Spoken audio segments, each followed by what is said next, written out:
축복합니다. 오늘도 이렇게 하나님께서 예배를 인도하시고 이끌어 가심으로 인하여 우리가 이렇게 주님 앞에 끊임없이 예배할 수 있음을 감사드립니다. 자, 오늘 본문은 지난주에 1장을 봤는데 사실 실력 있는 목사님들은 이 1장을 가지고 통상 강에 10회 내지 20회를 합니다. 저도 그러고 싶지만 언제라도 우리는 또 그 안의 내용을 가지고 아마 평생을 같이 말씀을 나눠도 다 깨닫지 못하는 그런 우매함의 존재임을 우리가 부인할 수 없습니다. 언제라도 다시 이렇게 또 말씀을 하나하나 또 따지면서 또 세분해서 우리가 또 말씀을 나눌 기회가 있을 줄 믿습니다. 자, 오늘 2장으로 넘어갔습니다. 오늘 2장에 딱 넘어가니까 그러므로라는 그런 접속사로 시작되고 있어요. 이 그러므로라는 것은 앞의 내용에 대해서 연관된 내용을 얘기하려는 그런 의도가 있다라는 것을 우리가 직감하게 되죠. 그래서 어떤 학자는 이 그러므로라는 그런 단어를 삽입함으로 이것은 3단 논법으로 들어가는 것이다. 어떤 것이냐? 첫 번째, 이런저런 것들을 너는 판단한다. 두 번째, 그런데 너도 똑같이 그 행동을 한다. 세 번째, 그러므로 너는 너의 행동을 정죄하는 것이고 너도 핑계치 못하고 그 심판을 받게 될 것이다. 이렇게 설명하는 학자들이 있습니다. 그런데 이런 접속어들이 또 한 가지는 뭐냐면 그 당시 유대인들이 통상적으로 종종 구사하는 그런 자기의 어떤 그 말을 좀 이렇게 환기하는 그런 의미로도 사용됐다고 그래요. 그러므로 해가지고 우리는 여러 가지를 우리가 볼 수 있겠죠. 경험에서. 어찌됐든 간에 3단 논법이든 다른 주제의 전환이든 간에 오늘 말씀에 연관된 내용이 앞의 내용으로 인하고 있음을 우리는 다시 한번 보게 되는 거죠. 그래서 우리가 오늘 앞의 내용을 지난주와 지난주 했던 것까지 잠깐 우리가 좀 복습을 하면서 가려고 합니다. 지난주 본문의 내용은 첫째 뭐였죠? 사람들은 하나님을 그분이 만드신 그 천지 만물 속에서도 그분의 능력과 그분의 그 임재를 충분히 알고 있음에도 불구하고 어떻게 한다고 그랬어요? 일부러 하나님을 영화롭게도 하지 않고 감사하지도 않았다는 것이죠. 창조의 목적대로 지음을 받은 피조물인 사람들이 그것을 거부하고 자기가 스스로 주인이 되어서 자기 뜻대로 자기 판단대로 살고 있다라는 것입니다. 지금 당연한 얘기죠. 이렇게 살고 있잖아요. 그래서 하나님께서는 어떤 거라? 미련한 마음으로 인하여 허망해졌다. 그리고 어두워졌다라고 얘기합니다. 우리는 육적으로는 풍성한 삶을 지금 살고 있습니다. 물질로는 굉장히 풍성한 삶을 살고 있어요. 그런데 영적으로는 완전 어두입니다. 맹인이다. 또 귀머거리다. 이렇게 얘기하고 있습니다. 그 어두워짐을 영적 맹인 이렇게 표시를 하잖아요. 그 모든 것을 하나님께서는 모든 경건하지 않음과 불의다라고 선포하고 계시는 것입니다. 그리고 그 경건치 못함과 불의함에 대해서 하나님께서는 진노하신다라고 했어요. 그래서 지난주에 제목이 뭐였어요? 하나님의 진노였습니다. 하나님이 왜 진노하게 됐을까? 알아야 되잖아요. 내가 잘 사는 거에 대해서 배가 아프신가? 하나님께서는 왜 진노를 하시는가? 하나님에 대해서 완전히 인정하지 않고 또 하나님과의 관계가 끊어진 상태에서 또 그러라고 해서 자기가 그럼 하나님을 모르는가? 아니, 다 알매도 불구하고 일부러 부인하고 대적한다는 것이죠. 그렇기 때문에 진노하셨다. 사람들은 자기가 주인이 되면 모든 것을 누리고 살 줄로 착각한 거예요. 그래서 아담은 단 하나의 법이었죠. 다 누려라. 그런데 단 하나 뭐였습니까? 선악과 먹지 말라는 것을 잃어버렸어요. 즉 범해버렸어요. 그래서 그 단 하나의 법을 범하고 나머지 전체를 다 얻지 못하는, 즉 선악과 하나 따먹고 나머지는 다 불가능한 존재가 되어버린 것이 우리 인간들이에요. 그렇게 불가능한 존재가 되자 자기의 욕심과 욕망을 이제 어떻게 해요? 그전에 어떻게 했으면 하나님께서 아덴 동산에서 다 공급을 해줬습니다. 에덴 동산이라는 것은 하나의 상징적인 의미인 거예요. 하나님의 통치가 있는 곳, 하나님과의 관계가 있는 곳. 그렇기 때문에 에덴은 내가 하나님과의 관계가 있고 하나님으로 공급을 받는다라고 믿는 순간 에덴 동산은 되는 거예요. 다시 에덴으로 돌아간다는 건 그런 의미가 아닙니다.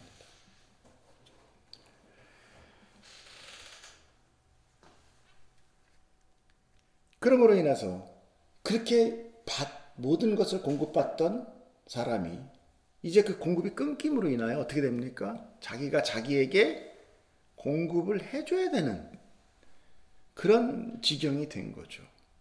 그러므로 어떻게 됩니까? 이제는 온갖 노력과 행위를 해야지만 되는 거죠. 내가 뭐를 해야 되고, 내가 뭔가 쟁취를 해야 되고. 그로 인해 나타난 현상이 뭐였습니까? 썩어질 형상을 썩지 않는 하나님의 영광과 바꿔버렸다. 이게 무슨 얘기냐? 우상 숭배라는 거예요. 사람이 능력으로 할 수 있는 것은 한계가 있어요. 세상에서는 우리가 할 수 없는 여러 가지 많은 천재지변이라든지 많은 것들, 특별히 그렇게 농사를 짓거나 뭐 어업을 하거나 이런 것들은 뭐예요? 내가 고기 많이 잡겠다고 해서 고기 많이 잡습니까? 아니라는 거예요.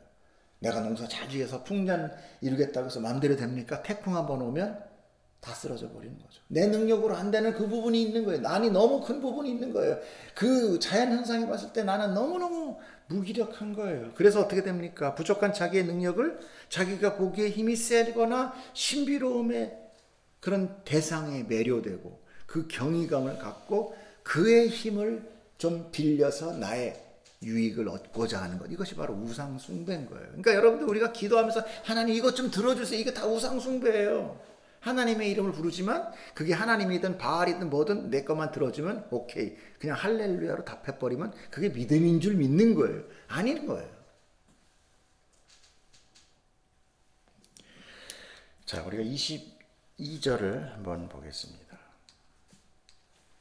시작. 스스로 지혜 있다 하나 어리석게 되어 썩어지지 아니하는 하나님의 영광을 썩어질 사람과 새와 짐승과 기어다니는 동물 우양의 우상으로 바꾸느니라. 이렇게 지적을 하고 있는 거죠. 이 모든 경건치 못함과 불의에 대하여 하나님께서는 심판을 내립니다. 그 심판은 24절에 나타났어요. 뭐였어요? 그들을 마음의 정욕대로 더러움에 내버려 두셨다. 이게 심판이에요. 그냥 확 가서 때려주고 확 가서 멸망시켜주고 잡아 죽이는 게 아니라 그 더러움에, 그 우상숭배, 그 지멋대로 사는 것에, 그 욕망 가운데 그냥 내버려뒀다는 건 뭐냐면은 이제 나와 너의 관계는 끊겼다. 이거예요. 끊겼다는 것입니다. 그래서 이 내버려둠이 무슨 의미인지를 제가 지난주에 설명했죠. 사람들은 얘기해. 이게 무슨 형벌이야. 우리 마음대로 살려면 좋지 뭐. 잘 됐어.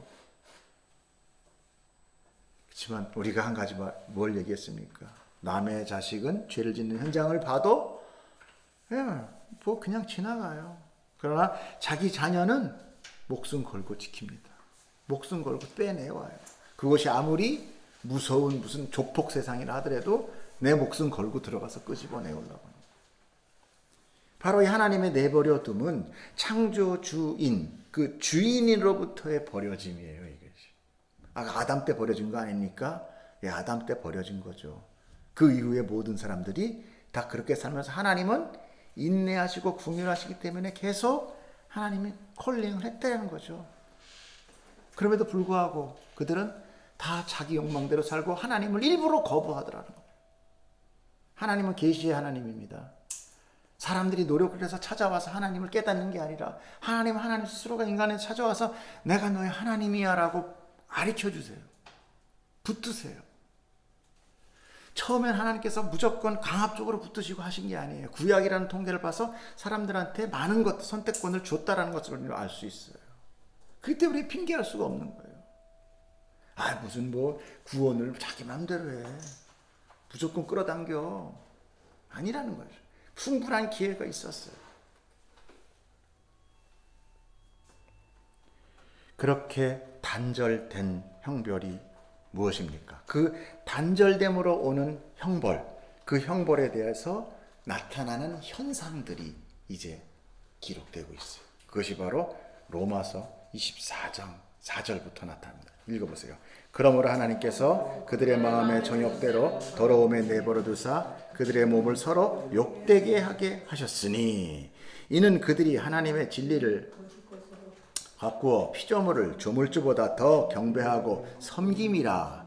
주는 곧 영원히 찬송할 이시로다. 아멘. 이 때문에, 이거 바로 그 때문에 하나님께서 그들을 부끄러운 욕심에 내버려 두셔서 곧 그들의 여자들도 순리대로 쓸 것을 바꾸어 영리로 쓰며 그와 같이 남자들도 순리대로 여자 쓰기를 버리고 서로 향하여 음욕이 부릴 듯하며 남자가 남자와 더불어 부끄러운 일을 행하여 그들의 그릇됨에 상당한 보응을 그들 자신이 받았느니라. 완료형으로 받았다는 거예요. 그러므로 이 말은 너희들 동성영애 하면 안 돼. 동성영애 하지 마. 하면은 큰일 나. 이런 경고를 야단치는 게 아니에요. 하나님과의 단절로 인하여 나타난 이 현상들이라는 거예요. 지금 이게 동성연계 나타나고 이런 것이. 근데 여기서 가장 중요한 것은 순리대로라는 거예요. 이걸 우리가 잘 봐야 돼요. 하나님의 창조의 순리, 원래 하나님의 뜻대로 살아가느냐 하나님의 뜻대로 살지 않느냐, 이걸 봐야 돼요. 더 중요한 건 그거라는 거예요. 다름 아닌 창조의 순리가 아닌 자기의 정욕과 욕심대로 사는 자들의 모습을 보여주면서 이 대표적인 현상을 이렇게 기록하고 있어요. 쉽게 얘기해서 이거는요, 경고나 야단이나 이런 메시지가 아니라 폭로예요. 자기 죄가 딱 드러나는 폭로예요. 그러므로 하나님의 뜻이 아닌 자기 뜻대로 사는 그 모든 것이 부끄럽고 그릇된 일이 되는 것입니다. 이 인간의 삶 전체가 다 부끄럽고 그릇된 일들이에요. 즉 1장은 뭐냐? 인간의 불가능을 지금 바울은 이야기하고 있는 거예요. 죄인인데 다 죄인이다. 다 순리가 아니라 다 영리로 살아가고 있다는 것입니다. 특별히 로마에 있는 일단 이방인이겠죠. 두 번째 내어버림에 대해서 또 나타나고 있어요. 자, 나는 그래도 이건 인정할 수 없어. 나는 그래도 나는 남자지만 난 여자가 좋더라. 뭐 이런 거 있잖아요. 나는 뭐 이성경에서 이런 거 안 한다. 이거 잘못된 거네. 이거는 나는 순리대로 사네. 보자고요. 자, 두 번째 내어버림 읽어보세요. 시작. 또한 그들이 마음에 하나님 두기를 싫어하며 하나님께서 그들을 그 상실한 마음대로 내어버려 두사. 여기 또 내어버려 나오죠. 합당하지 못한 일을 하게 하였으니. 자, 여기서 나옵니다. 시작. 곧 모든 불의, 추악, 탐욕, 악의가 가득한 자요, 시기, 살인, 분쟁, 사기, 악독이 가득한 자요, 수군수군하는 자요, 비방하는 자요, 하나님께서 미워하시는 자요, 능욕하는 자요, 교만한 자요, 자랑하는 자요, 악을 도모하는 자요, 부모를 거역하는 자요, 우매한 자요, 배약하는 자요, 무정한 자요, 무자비한 자라. 다시 한번 눌러서 녹화하시면. 자, 우리 여기서 나는 이거 아니다 있습니까? 나는 이거 아니다. 이 모든 부패된 형상들, 불의, 추악, 탐욕, 악의, 시기, 살인, 분쟁, 사기, 악독, 음모, 비방, 능욕, 교만, 자랑, 악을 도모함, 부모 거역함, 우매함, 배약함, 무정함, 무자비함. 이게 지금 사회 모든 뉴스 딱 틀면 나오는 그 모든 것들이에요, 지금. 그리고 내 안에서 늘 일어나고 있는 것입니다. 이 안에 나는 아니다라고 할 수 있는 거 있습니까? 모든 사람이 다 여기에 현상을 매 순간 행하고 있고 마음에 품고 살아가고 있어요. 그러므로 로마서 1장의 말씀은 바로 사람의 완전 불가능, 이 죄에 대한 불가능함을 로마 이제 사도 바울은 지적하고 있는 거예요. 그렇게 완전히 불가능함을 우리도 시인하고 느껴야 되는 것입니다. 제일 먼저 우리가 죄에 대한 자각이 없으면 구원에 대한 소망도 없어요. 나는 그래도 괜찮은데 뭐 그냥 이 정도면 됐지. 내가 교회 지금 3대째 다니고 있어. 여러분, 이게 바로 뭐예요? 교만이에요. 사람들은 자기 안에 선함이 나타나지 못할 때 또는 죄를 느꼈을 때 자책을 해요.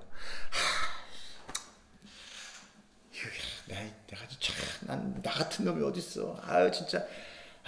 또 이렇게 죄 졌네. 여러분, 근데 그거 아십니까? 자책도 교만이에요. 자책이란 그래도 내게 최소한 선함이나 최소한 그 선을 행한 능력이 있었는데 그걸 제대로 발휘하지 못해서 아쉽다라는 거예요. 아니요. 우린 그냥 죄예요. 그게 마땅한 거예요. 그냥 그렇게 사는 놈들이에요. 여러분, 우리 여기까지 알아야 돼요. 나를 자꾸만 조금만 해도 뭔가 이렇게 자존심을 세우려고 그러면 성경이 절대 나한테서 적용이 안 됩니다. 난 그냥 죽일 놈이에요. 난 그냥 오늘, 어떤 목사님은 그래요. 하나님 만나면 제일 먼저 우리가 해야 되는 말이 뭐냐. 저 지옥 가는 거 맞습니다. 하나님이 옳습니다. 이렇게 해야 된다는 거예요. 난 지옥 100번 가도 괜찮아요. 세상에 나 같은 놈 지옥 안 가면 누가 갑니까? 근데 여러분, 그렇게 자기 죄를 아는 자가 하나님 구원을 받는다. 죄를 알아야.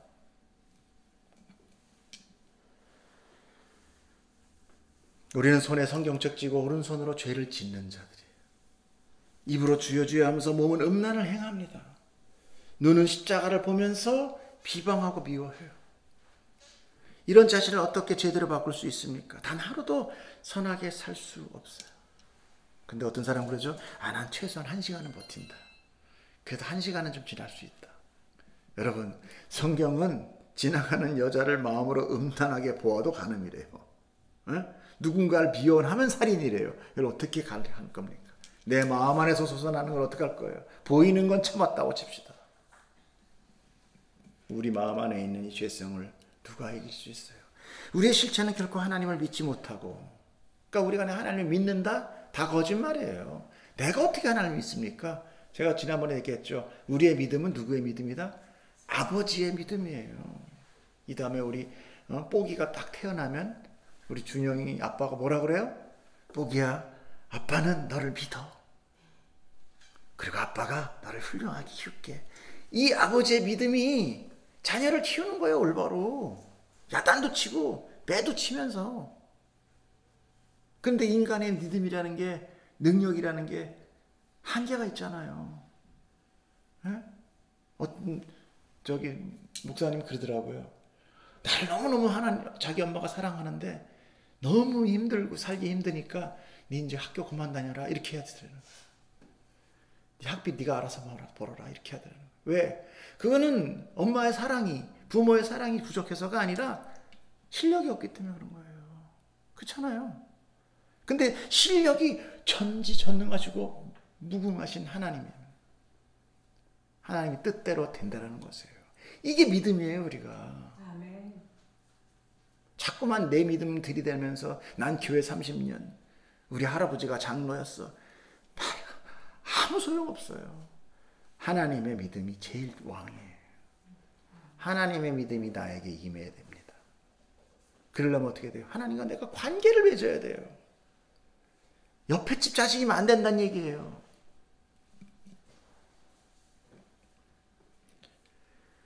그렇기 때문에 우리는 실제로 하나님을 믿는다고 하지만 내가 하나님 믿는 거 아니에요. 결코 하나님께 순종한다고 하지만 다 우리는 제멋대로 살아요. 오늘 내 계획이, 스케줄이 내 뜻으로 쫙 깔려 있어요. 오늘 예배 드리고 뭐하고 쇼핑하고 누구 만나고 어떻게 해서 어떻게 해야지. 끝. 하나님한테 묻지도 않습니다. 물을 필요가 뭐 있어요. 여태까지 살아온 게 익숙한 게 다 나은데. 그래서 예수님께서 사람들에게 뭐라고 합니까? 너는 죄의 종이다. 그렇게 얘기하는 거예요. 너는 마귀의 자녀다. 나쁘게 얘기하면 마귀 새끼야. 그런데 난 아니야. 이러면 성경 절대 내 거 아니에요. 근데 사람들은 교회를 좀 다니거나 종교적인 도를 좀 닦게 되면 엄청 거만해지죠. 제일 먼저 나오는 게 뭡니까? 비판이에요. 그래서 오늘 성경은 그러므로라는 접속사와 함께 우리에게 말씀하고 계시는 거예요. 1장까지가 이렇게 모든 불가능을 다 한낱하게 지적을 하시고 그러므로 1절 한번 보겠습니다. 그러므로 남을 판단하는 사람아 누구를 막론하고 내가 핑계하지 못할 것은 남을 판단하는 것으로 내가 너를 정죄함이니 판단하는 내가 같은 일을 행하고 있다. 같은 일.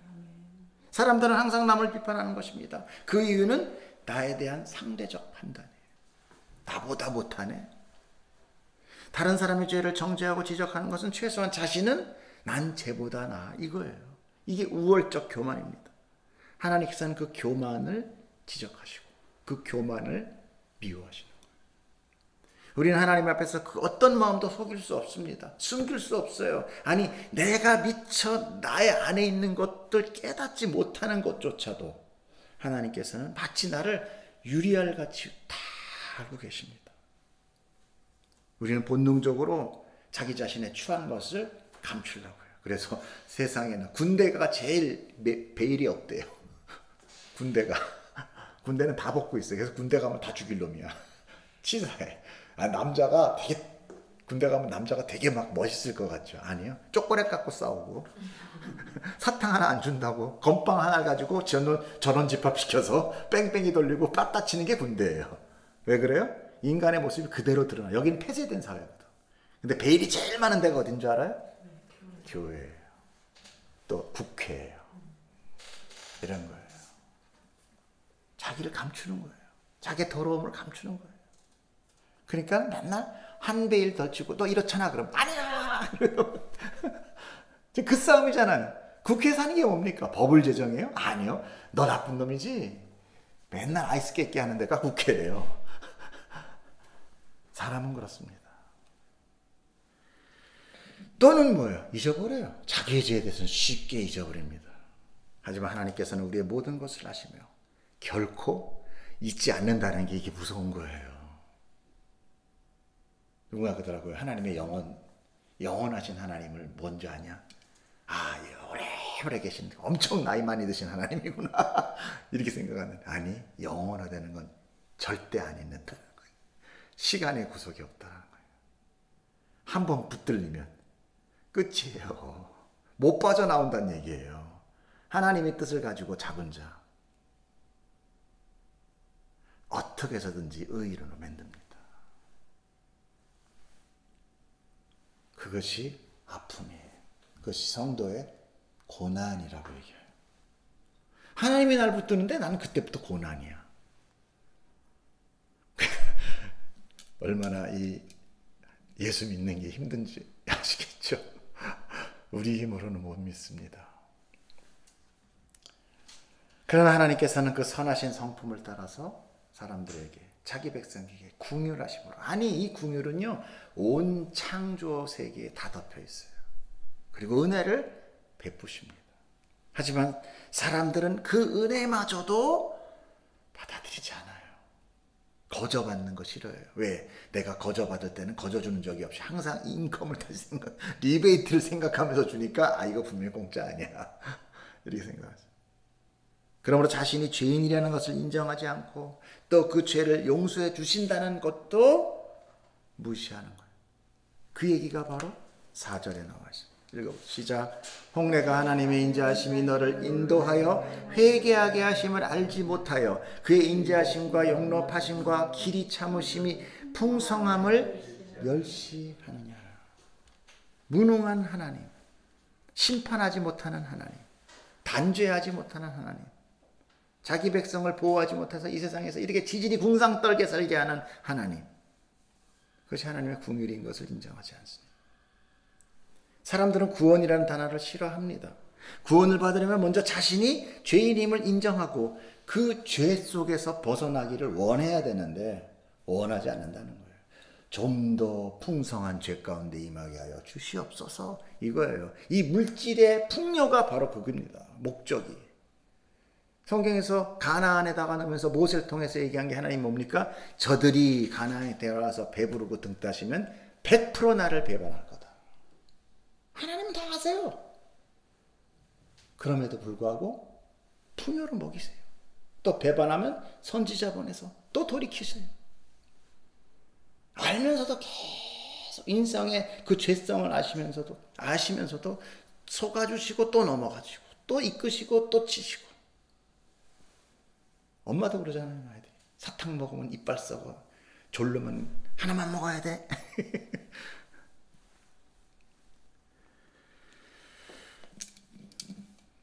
그리 되면 사람들은 구원받는 것보다 여기에서 더 많은 풍요와 장수를 누리는 것을 최고의 복이다라고 얘기해요. 우리 장로님, 우리 권사님은 150살 사셨습니다. 100세가 넘으셨습니다. 축복 받으셨습니다.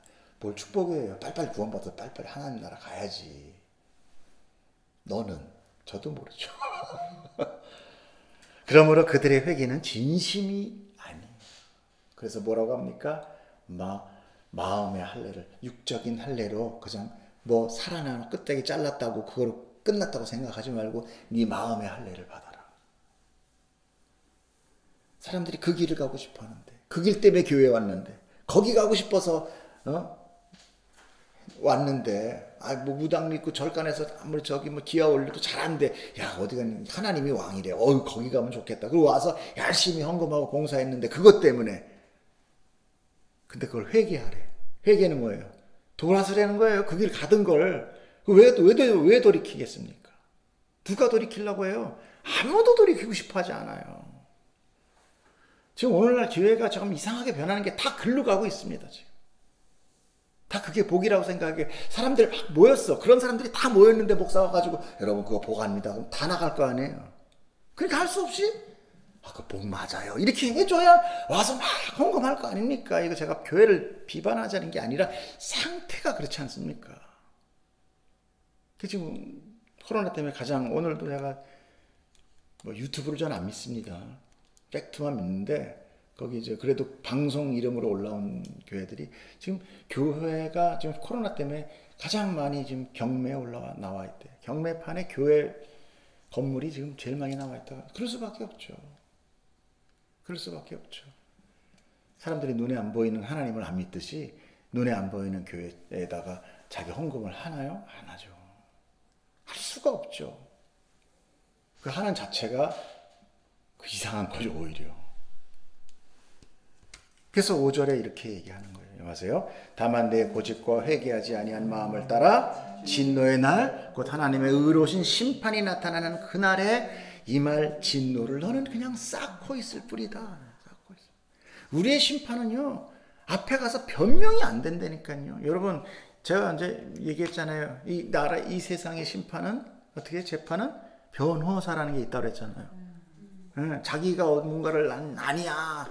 근데 거기는 죄인이 다 인정해요. 여러분, 사람이 하나님의 심판대 앞에서 뭐 바락바락 할 줄 아세요? 아니요. 인간이 모르는 죄 가운데 이렇게 숨겨져 있을 때는 자기가 막 바락바락 하지만, 제가 심판대 경험했다고 그랬잖아요. 이 하늘이 스크린으로 자기 죄가 그냥 온 천하 만민에 쫙 깔리는데, 그걸 끝까지 보고 있는 사람이 어디 있어요? 바로 가서 하는 저 그냥 지옥 갈게요. 더 수치스러운 거 꺼내지 마세요. 하다못해 어렸을 때 사탕 하나 훔쳐먹은 것까지 다 나와. 거기 야동 본 것도 다 나와. 수치스러운 거 다 나와. 근데 거기서 변호사 되고 얘기하고 있어요? 얼른 꺼주세요. 나 그냥 지옥 갈게. 그냥 아멘 하고 간대잖아요, 지옥을. 에? 그러므로 하나님의 심판은 그 모든 주신 우리에게 진 기회를 무시함으로 이제 그 앞에 닥치게 될 팩트예요. 팩트. 할지도 몰라가 아닌 거예요. 그래서 6절에 뭐라고 합니까? 하나님께서 각 사람에게 그 행한 대로 보응하신다. 심판은 필연적이에요. 결코 피할 수 없는 자기 죄에 대한 결과예요. 남의 죄 아닙니다. 그럼에도 사람들은 하나님께서 은혜로 주시는 이 절대절명의 기회, 은혜로 주시는 이 복음의 기회를 스킵합니다. 그게 뭐야 그게? 가치 없어 보이는 게 너무너무 가치 없어 보이는 거예요. 사람들이 복음 그래서 모였는데 복음을 닦아보니까 보니까 무슨 애들이 접은 것 같은 종이 뭐 이런 종이접기야? 이게 뭐야? 그러고 버리는 거예요. 왜 그래요? 그것이 죄의 속성이에요. 죄는 결코 선을 받지 않아요. 미워하고 학대할 뿐입니다. 그러므로 여러분들이 복음을 전할 때 복음 예쁘게 만들어서 주면 어떻게 해요? 그날따라 많이 가져가면 많이 바닥에 깔리고 적게 가져가면 군데군데 흘러다닐 뿐입니다. 맞아요. 네. 그러니까 너무 주지 말아야 되나? 줘야 되나? 그런 거로 우리는 실망하고 좌절하면 안 돼. 그것이 자연스러워요. 그것이 세상에 잊힌 거예요. 그들이 보기에는 우리가 틀렸다라고 생각하기 때문에 그래요. 저 사람들이 틀린 거예요. 내가 맞는 거고. 이 사람 뭔가 진리를 찾으면 듣기라도 하죠. 그러나 실상은 그들의 거부감과 적대심이 아니라 인간의 그런 거부감과 적대심이라기보다 그 뒤에 숨어있는 사단의 속성이라는 것을 우리는 또 알아야 됩니다. 사단은 사람을 하나님과 다시 재결합되는 것을 막기 위해서 무슨 수단과 방법을 다 쓰는 거예요. 죄로 인해 육체가 된 인간, 영혼이 없는 인간, 네페시, 영적인 사단, 그 영물을 결코 이길 수 없어요. 우리는 그저 죄의 종이 되고만 합니다. 그래서 그를 그의 자식, 마귀의 자녀 이렇게 부르는 겁니다. 자, 7절 한번 읽으세요. 시작. 참고 선을 행하여 영광과 존귀와 썩지 아니함을 구하는 자에게는 영생을 하시고 오직 당을 지어 진리를 따르지 아니하고 불의를 따르는 자에게는 진노와 분노로 하시리라. 악을 행하는 각 사람의 영에는 환난과 곤고가 있으리니 먼저는 유대인에게요 그리고 헬라인에게며 선을 행하는 각 사람에게는 영광과 존귀와 평강이 있으리니 먼저는 유대인에게요 그리고 헬라인에게라. 이는 하나님께서 외모로 사람을 취하지 아니하심이라. 여러분 이 대목에서 좀 의아하게 생각하죠. 특별히 1장에서 보면 뭐라고 합니까? 1장의 7장에서 참고 선을 행하여 나오죠. 1장에서 우리가 뭐라고 해서 인간의 무능력과 불가능함을 선포했다고 그랬죠. 근데 여기에는 또 슬그머니 우리의 행위적 선함을 요구하는 것 같이 보여요. 참고 선을 행하라 이렇게 나오잖아요. 네. 근데 이것을 나의 선으로 착각하면 안 돼요. 이것은 율법적 테두리가 아닙니다. 율법은 사람의 행위로 규정되는 거죠. 그죠? 지켜라 말아라. 하지만 오늘 나타난 선은 바로 예수 그리스도의 선을 의미하는 거예요. 예수 그리스도의 승천으로 인해서 우리에게 오신 분이 누구라고 그랬어요? 성령님이죠. 예. 성령 하나님이에요. 그러므로 성령님은 자기 백성 안에 거하시면서 그분의 성품을 우리에게 나타내 보이세요. 내 성품이 아니야. 성령의 성품이 나타내 보여요. 즉 내 의지나 결단이나 노력이 아닌 그것을 보고 뭐라고 그래요? 성령의 열매라고 얘기해요. 그래서 갈라디아서에 보면 뭐라고 나옵니까? 오직 성령의 열매는 사랑과 희락과 화평과 오래 참음과 자비와 양성과 충성과 온유와 절제니 이 같은 것을 금지할 법이 없느니라 라고 얘기하는 거예요. 근데 이거를 사람들이 뭐라고 얘기하냐면 내가 하나님을 믿었는데 난 이렇게 왜 인내도 안 나오고 화평이 안 나와. 나 성령이 이게 안 맺힐까? 자기 거로는 안 맺혀요. 그러면 이걸로 인해서 뭐 하나님 됐단 얘기예요? 그걸 착각하면 안 돼요. 이거 내 성향이 아닙니다. 그래서 항상 내 안에서 누구와 싸움이 있어요? 육적인과 성령이 서로 대적하고 싸운다라고 얘기가 나오잖아요. 근데 결국은 하나님이 이기시죠. 그러면 내 선이 아닌 예수님과의 연합된 자 안에서 나타나는 그 성령의 성품으로 인해 우리는 영생을 얻는 거예요. 그러니까 영생을 얻는 것도 내 노력이 전혀 아니야. 성령님이 내 안에 그냥 와서 나를 정복해버려. 아이가 엄마한테 와서 아이가 엄마를 정복하는 것과 똑같아요, 이게. 근데 다른 사람들은 임신은 그걸 인정하면서 이거는 인정을 안 해. 왜 그런지 몰라요. 그 엄마가 엄마의 뜻대로 사는 줄 알아요? 아이의 뜻대로 삽니다. 애가 나올 때까지 지 엄마를 좌지우지해요. 아니에요? 그러므로 성령의 성품으로 영생을 얻게 되는 이것이 그리고 앞에 우리가 얘기 나왔던 그 앞부분에 나왔던 그 말이 바로 갈라디아서에서 동일하게 6장 9절에 다시 반복되고 있는 거예요. 뭐라고 그래요? 우리가 선을 행하되 낙심하지 말지니 포기하지 아니하면 때가 이름에 거두리라. 이거 뭐 같아? 마치 내가 선을 열심히 행하고 하면 내가 내 열매가 오겠구나. 이거 아니라는 거예요. 역시 이 선도 무슨 선? 성령님, 하나님의 의, 하나님의 선인 거예요.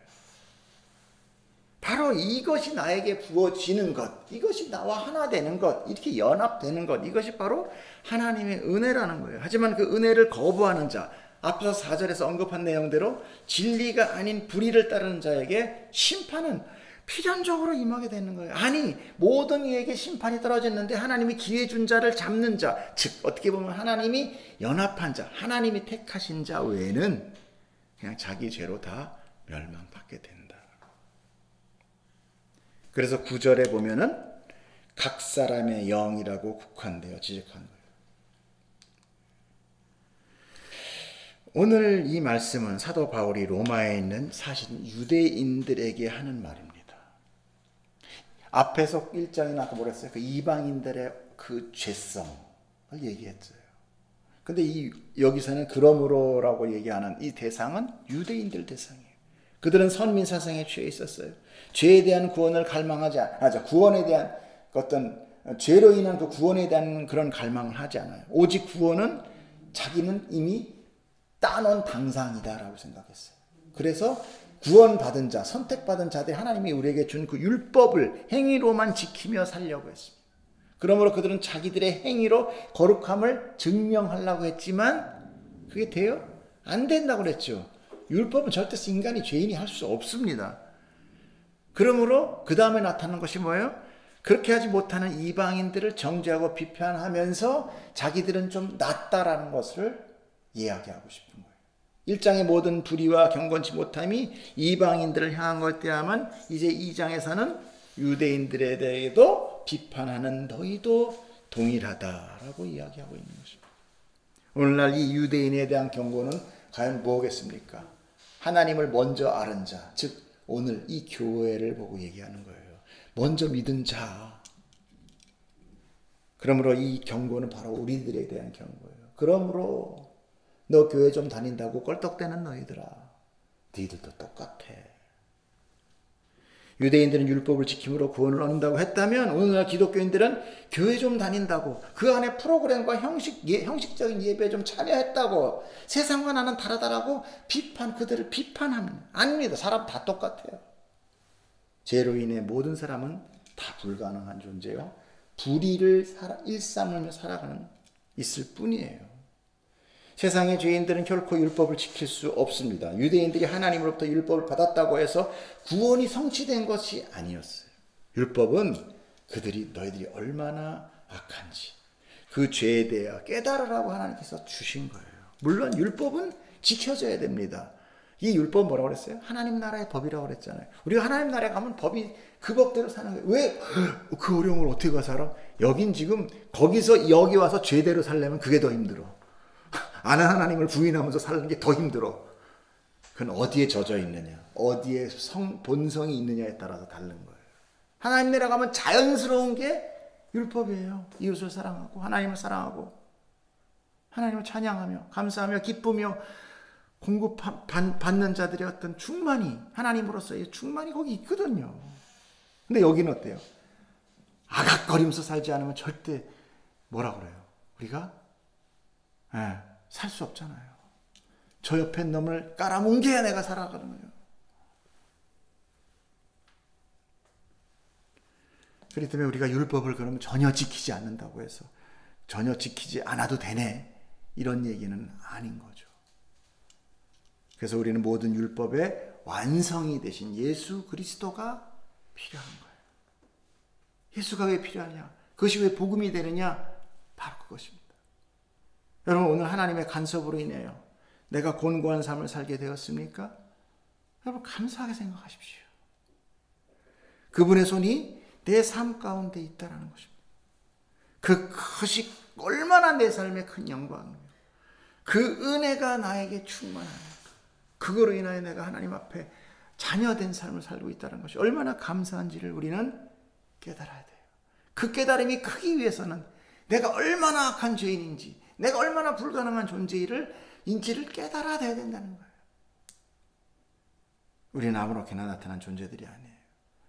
그 전지전능하신 하나님께서 계획하시고 꿈꾸시며 또 우리에게 믿음을 주시며 완성하시는 하나님의 자녀로 삼은 자임을 우리는 믿어야 되는 것입니다.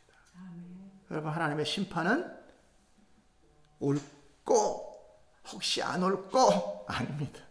하나님의 심판은 우리가 이곳에 창조되어 현재 우리가 거하듯 하나님의 마지막 심판은 분명히 옵니다.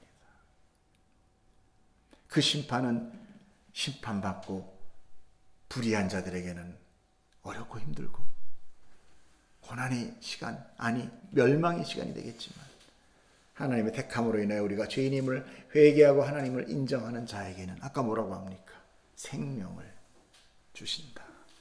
여러분, 생명을 받으시겠습니까? 아니면 여기서 내 죄를 거부하며 그래도 나는 죄보다 낫다, 그렇게 살아가시겠습니까?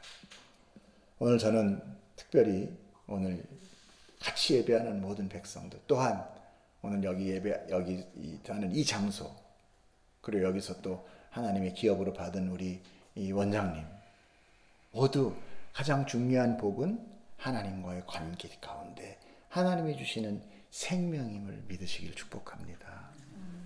나의 죄가 드러나는 것에 대해서 두려워하지 마십시오. 그거에 대해서 인정하십시오. 내가 너무 잘난 척이라 잘났다고 생각하지 마십시오. 나의 오는 고난이 왜 나에게는 닥치는 고난이냐고 하나님한테 사태질하지 마십시오. 당연한 거예요. 먼저 받았어야 되는 거예요. 그런데 오늘 그래도 이렇게 살게 해주신 하나님께 감사하십시오. 그것이 우리에게 믿음이 되죠. 그것이 우리에게 인내가 되며 그것이 끝까지 하나님을 붙들고 살아갈 수 있는 지혜가 될 줄을 저는 믿습니다. 기도하겠습니다.